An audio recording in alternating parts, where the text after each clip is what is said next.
Good morning! Before the world wakes up, before stress tries to take over, I want you to take a deep breath and remind yourself of something powerful. You matter. You are worthy. You deserve love, especially from yourself.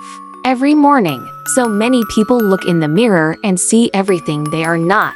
But today, choose to see everything you are. You are strong. You are growing. You are becoming better every single day. Loving yourself doesn't mean you're perfect, it means you're patient with your progress. It means celebrating the small wins. It means refusing to let your past define your future. Today, speak kindly to yourself, because your words become your reality. Stop apologizing for being who you are. Stop shrinking so others feel comfortable. Stop waiting for someone to approve your worth. Stand tall, smile, and believe that something amazing is coming. You are allowed to rest. You are allowed to choose peace. You are allowed to protect your heart and your energy. Remember, when you love yourself, you glow from the inside and the world can't help but notice. So today, walk with confidence. Think with gratitude.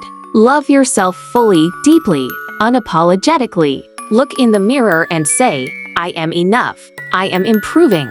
I am loved by me. Now go out there and make this day beautiful because you are beautiful. And never forget, your first relationship and your last relationship will always be with yourself.